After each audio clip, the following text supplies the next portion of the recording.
Fala galera do meu canal, mais um vídeo com vocês e hoje eu vou trazer um vídeo muito especial. Mas se você caiu de paraquedas, já se inscreve, deixa seu like, comentários vai ter o canal do meu sobrinho, já também do conteúdo dele. Mas hoje o conteúdo é totalmente diferente. Hoje eu vou reagir ao exorcismo de Emily Rose, aonde o canal Ei Nerd trouxe a versão reduzida do fato que aconteceu com Emily Rose. Se eu despertei a tua curiosidade, vai aqui na descrição que vai ter o vídeo completo. Você vai ver em primeiras mãos a minha reação vendo o vídeo do exorcismo da Emily Rose. Então eu vou gravar a tela do PC e eu volto com vocês. Voltei aqui, galera. Estou gravando já a tela do PC, vocês devem estar vendo já. E agora vamos começar a reagir ao vídeo do exorcismo da Emily Rose.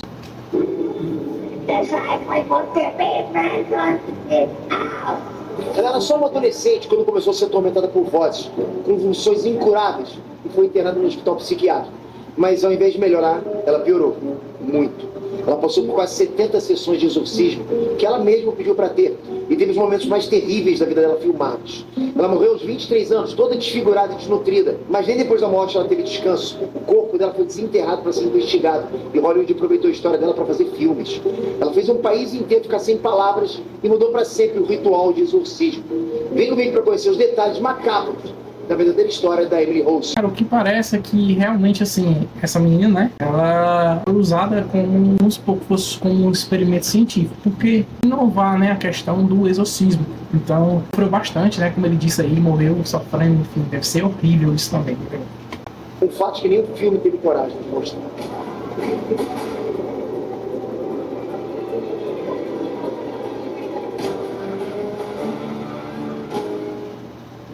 Estranhos, Peter aqui. Bom, hoje é sexta-feira 13. E nem sempre a gente precisa recorrer a uma história mentirosa para entrar no clima. Esse vídeo é prova que a vida real é cheia de mistérios aterrorizantes, mistérios inexplicáveis.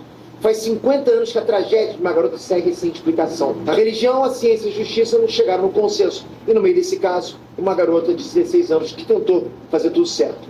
Com vocês, a história sinistra e real da Emily Rose. Se vocês querem vídeos com mais de casos reais como esse, vocês têm que se inscrever, ativar o sininho, a gente pode estar só começando. Porque a gente tem que dar o crédito também, né, ao Ei Nerd, cara, especialmente espetacular. É um cara que sabe explicar bem. Então, se você gosta dos conteúdos dele, vai no canal dele também, que ele explica tudo direitinho. É interessante para quem quer saber sobre isso, né? Vai depender do que vocês comentarem aqui embaixo. Vamos lá. Bom, estavam começando os anos 1950 e uma fofoca rodava a cada cochise da cidade de Lebelfink, na Alemanha. Ana Michel entrava para se casar na igreja usando um véu preto.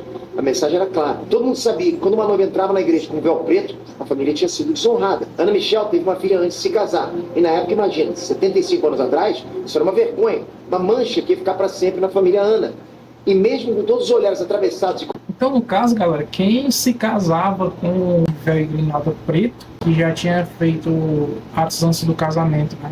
Eu não sabia disso, galera, é novo pra mim. Comentários humilhantes, Ana se casou na igreja. Pouco tempo depois, Ana teve outra filha, agora uma filha legítima. E ela nunca ia imaginar que aquela criança ia ser conhecida no mundo inteiro, mas de uma forma terrível.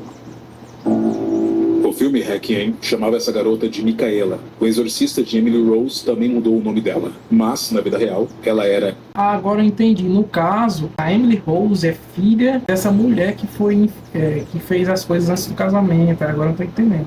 Anne Elizabeth Michael, ou simplesmente Annalise. Annalise teve uma infância totalmente comum, até que sua irmã mais velha, aquela filha ilegítima de Anna, morreu com 8 anos de idade, por conta de uma complicação numa cirurgia para retirar um tumor agressivo. Isso mudou a mentalidade e os hábitos de Annalise para sempre. Ela sempre foi uma garota muito sensível e, depois dessa tragédia familiar, Annalise sentiu que ela deveria cumprir penitências para compensar os pecados da mãe. Para ela, a morte da irmã ainda na infância foi resultado daquele grande pecado antes do casamento. Assim, Annalise ficou obcecada em se livrar do mal. Ela ia à igreja pelo menos 2 vezes por semana. Fazia jejum, rezava o tempo. Ela achou que a irmã ter morrido, né, foi culpa dela por ela ter feito algo antes do casamento. É pra você ver que como é, né, como era antigamente, né, como era a questão da religiosidade. É muito interessante que os antigos, né, eles levavam isso a muito sério, né, e ele tá dizendo aí que ela se entregou muito à religião depois que aconteceu isso, né, e à igreja todos os dias, enfim, muito legal isso. Ela passou a dormir algumas noites sem roupa, numa pedra fria no chão. Tudo para redimir os pecados da família a partir do sofrimento dela. como se Desde fosse uma jovem, a Annelise penitência, né? buscava mortificação, mas ela não imaginava o que o futuro guardava para ela. Ela era uma adolescente saudável e trabalhava normalmente na serraria da família. Mas aos 16 anos ela teve uma convulsão muito forte, e isso por si só já foi bastante assustador. Na época, a epilepsia era chamada de grande mal.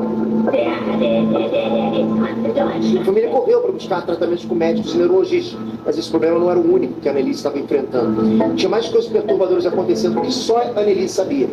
Na rotina de orações diárias, a Annelise começou a ter visões estranhas e sentia a presença de seres demoníacos em volta dela. E esse segredo ela guardou só para ela por muito tempo. Ela pensava que eram tentações do inimigo querendo fazer ela deixar de rezar. E por isso ela insistia, né? Como se rezar fosse um ato de resistência contra as forças. Essa questão da convulsão, galera, leva até hoje, né? Algumas pessoas, não sei ao certo, mas algumas pessoas dizem que a convulsão, né, que a pessoa tem não é algo material, e sim espiritual, né? Então isso percorre há muitos anos. Você vê como de geração em geração, né? A questão do costume, né, da crença.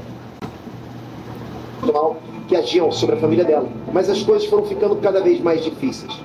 Ela começou a escutar vozes dizendo claramente que ela era amaldiçoada, que a alma dela já estava condenada e que ela ia apodrecer no inferno. Nessa época, ela ainda era adolescente, mas o terror era tanto que ela chegou a pensar em tirar a própria vida. E paralelo a isso, as medicações não pareciam fazer efeito. Ela foi internada num hospital psiquiátrico, mas a saúde de Annalise não melhorou. Foram muitos meses internada, tomando remédios antipsicóticos, antipilépticos e até remédios para a esquizofrenia. E, mesmo assim, ela seguia tendo convulsões e vendo rostos diabólicos durante vários momentos do dia, todos os dias.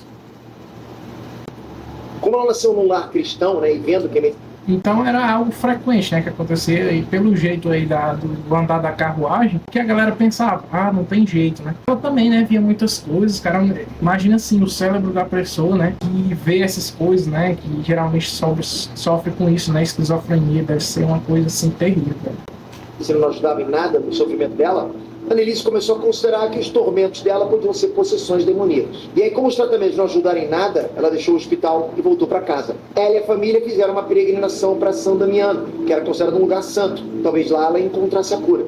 Mas ao invés de ser uma viagem com boas energias, a Annelise e as pessoas em volta dela começaram a perceber coisas estranhas. A Annelise, que era tão devota, sabe, naquela viagem ela evitava olhar ou chegar perto de qualquer coisa que fosse sagrada. Ela não conseguia entrar em nenhum lugar que tivesse um crucifixo. Ela se recusou a beber água de uma nascente milagrosa. E ela exalava um cheiro terrível, né? Parecia com enxofre. Depois dessa viagem, a própria Annelise e todos que presenciaram essas coisas começaram a... Então depois dessa viagem foi o início, né? Onde a galera, eu acho que foi onde a galera ali, né, começou a confiar, né, do que estava ali acontecendo. Você imagina, porque a pessoa não tem culpa, né, de receber aquele espírito, enfim, do que seja, né? Mas deve ser assim uma coisa muito terrível. Já que o pior tinha acontecido. A Annelise estava possuída. A essa altura, com 19 anos, a Annelise não tinha mais recursos médicos que resolvessem os problemas dela.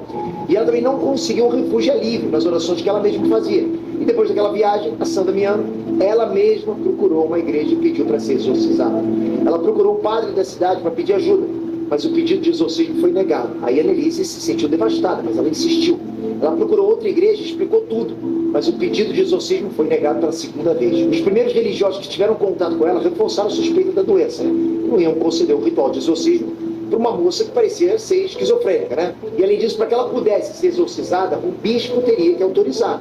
Annelise seguia sendo perturbada diariamente por visões e vozes que nenhum remédio conseguiu curar. E, a cada dia que passava, o estado dela piorava mais e mais. Ela costumava se ajoelhar 600 vezes por dia e, numa dessas vezes, ela acabou rompendo o ligamento do joelho. Nisso, ela se arrastou para debaixo da mesa e ficou lá por 2 dias, urrando, agindo como um animal. Além disso, era comum que ela passasse os dias gritando por horas, e ela passou a se alimentar de coisas estranhas, como aranhas e carvão. O dia a dia ao lado da Annelise era perturbador. Numa tarde, ela chegou até a morder a cabeça de um pássaro morto e lamber a própria urina no chão. Não tinha mais saída. A Annelise piorou muito. Você percebe que realmente saiu da sanidade humana, né? Porque nenhum ser humano, na sua complexidade mental boa, vai comer um animal, um inseto cru, um animal cru, enfim, lamber a própria urina. Isso a gente sabe que não é da nossa competência fazer isso, né? Então a gente vê que realmente que não é do nosso, assim, do nosso convívio, né? Os religiosos da cidade aceitaram fazer o exorcismo nela, a família foi para uma cidade próxima para, quem sabe lá, né, conseguir um ritual. A Annelise e os pais dela viajaram para Würzburg. Foi uma viagem de 260 quilômetros que parecia muito mais distante do que realmente era, por causa da ansiedade e da esperança de finalmente conseguir ajuda. Lá, a Annelise ficou frente a frente com o vigário Ernst Alt. Depois que ele viu a Annelise, ele concordou que ela não parecia uma garota com problemas psíquicos. Tinha coisa a mais ali. O padre Alt ele fez os documentos e em setembro de 1975, o bispo Joseph Stangl concedeu a permissão. O responsável pelo ritual seria o padre Hens, mas tinha uma condição. Tudo deveria acontecer em sigilo. O padre Hens chegou na casa simples de Annelise numa manhã de outono. O vento era gelado apesar do sol.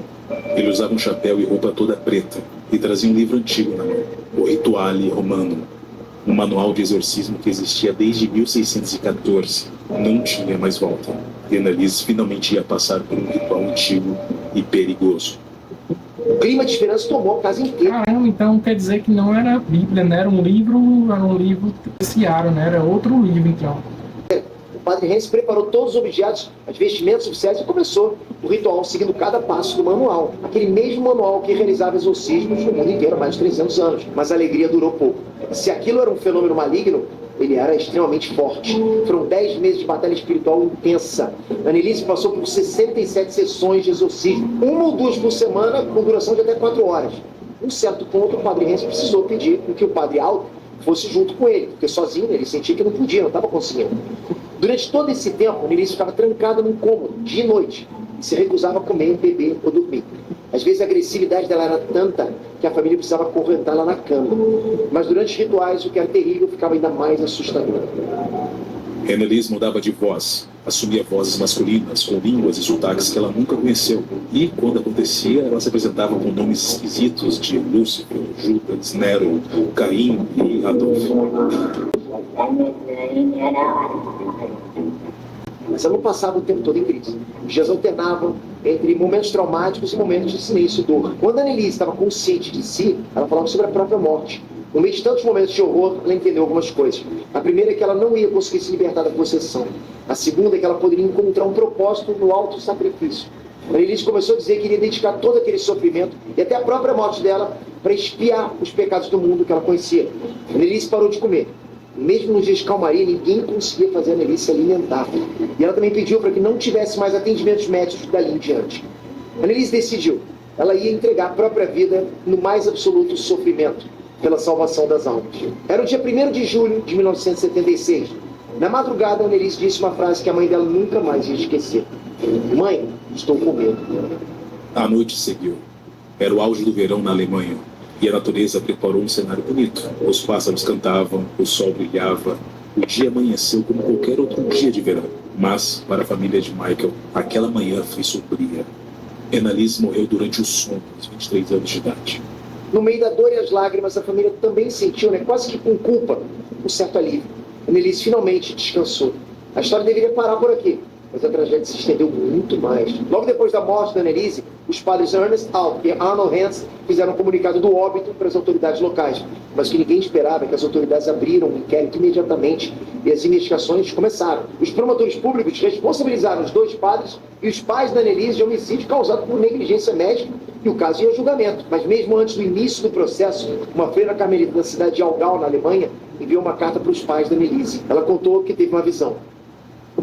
Diziam que o corpo de Annelise estava intacto, incorrupto, mesmo depois de tantos meses enterrado. E essa seria a prova definitiva dos fatos sobrenaturais que aconteceram com ela. Caramba, então, depois do acontecimento, da questão do exorcismo, com esse padre, eles foram acusados. Depois dessa acusação, veio uma freira e revelou, que, caramba, tipo assim, você vê que é algo que não é algo da gente, sim, é algo espiritual. Essa hipótese caiu como uma bomba na família da Annelise. Era um sofrimento terrível ter enterrado a filha, mas desenterrar é inimaginável. Mesmo assim, eles não conseguiam desprezar a carta da freira. Se ela tivesse certa, eles teriam uma comprovação de que o sacrifício da Annelise não foi em vão. Era um sinal concreto de que a Annelise venceu a batalha espiritual de que ela lutou por tantos anos. Os pais, então, decidiram pedir autorização para exumar os restos mortais da Annelise. A desculpa que eles usaram para as autoridades é que a Annelise foi enterrada às pressas num caixão precário. Eles gostariam de dar um fim mais digno para a filha. E a autorização veio. Nenhum pai ou mãe está pronto para escolher o caixão do filho. Mas os pais da Annelise estavam fazendo aquilo pela segunda vez só para ela. Por mais perturbador que isso fosse, a chance do corpo incorrupto era o que dava forças. Chegou o dia da exumação. Os pais da Annelise não dormiram direito à noite. Era um mix de emoções, né? Tristeza, ansiedade, medo e esperança. Tudo misturado. Eles se arrumaram cedo e seguiram para o cemitério da cidade no mais profundo silêncio. Os trabalhadores já estavam prontos para o serviço. Mas a verdade é que ninguém está preparado para desenterrar uma jovem e conferir o estado dos restos mortais. Mas o momento chegou. O padre Arnold Grant e Ernest Hall também foram chamados para presenciar esse momento. Os olhares dos exorcistas, os pais da Annelise, se cruzaram como se conversassem alguma coisa. Mas uma coisa que não existia em palavras. Além deles, autoridade, peritos e até um fotógrafo estavam presentes. Tudo que envolvia a morte da Annelise. Você vê pela imagem a atenção da galera, porque era muita gente, galera. Muita gente. Se você for ver ao redor, muita gente, né, que queria ver aquela situação. Realmente é uma história não tem uma palavra exata, uma palavra tão boa quanto essa. Realmente era uma história tenebrosa. Ele assumiu um caráter oficial na cidade. O novo caixão da Annelise também estava lá, né? Aberto do lado do túmulo ainda fechado, pronto para receber o corpo dela, independente do estado que ele tivesse. Os coveiros estavam prestes a começar a cavar e um deles tomou coragem e alertou os padres e os pais a não ficarem muito perto e nem olharem diretamente para aquilo, e que eles iam contar exatamente como ela estava. A verdade é que a lembrança de um cadáver é traumática em qualquer estado, né? Principalmente para as pessoas que conviveram com aquela pessoa. Todos concordaram. Os padres e os pais se afastaram. Mas eles não podiam ouvir o barulho da pedra sendo movida, os pais cavando a terra e o caixão sendo puxado para fora. Era um tipo de som que poderia perturbar as noites de qualquer um, né? Mas as autoridades e o fotógrafo assistiram tudo de perto e registraram. Naquele dia, os relatórios oficiais divulgaram a informação de que o corpo de Annalise já estava em estado avançado de decomposição. Mas as fotos que foram tiradas durante a exumação nunca foram divulgadas. Por outro lado, os restos mortais de Annalise foram movidos de um caixão para o outro, com os coveiros segurando ela pelos braços e pernas. Isso seria um indício de que o corpo dela poderia não estar tão decomposto assim como eles disseram. Annelise foi fotografada, analisada e enterrada pela última vez naquele dia. E finalmente ali, ela ia conseguir o descanso eterno.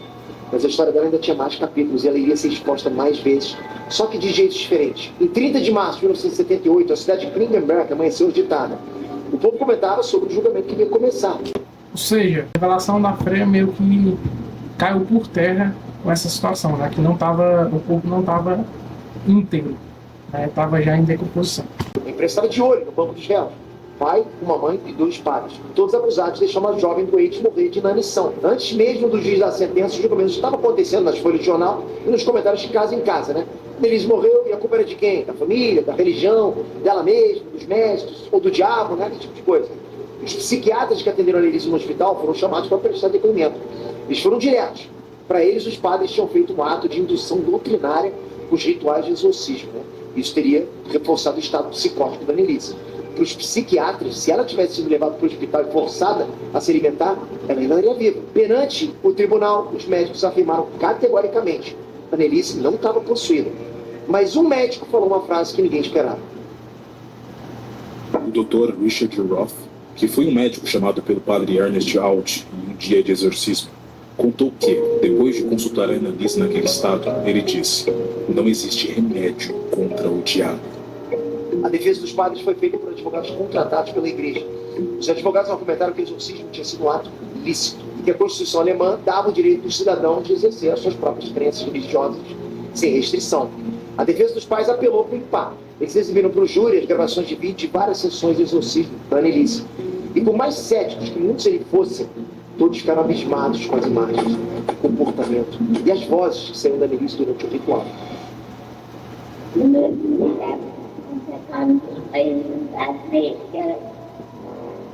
Foram cenas perturbadoras dela fazendo movimentos impossíveis, e os diálogos entre os vários espíritos que estavam dentro dela eram perfeitamente audíveis. Num dos vídeos é possível diferenciar vozes masculinas de 2 demônios.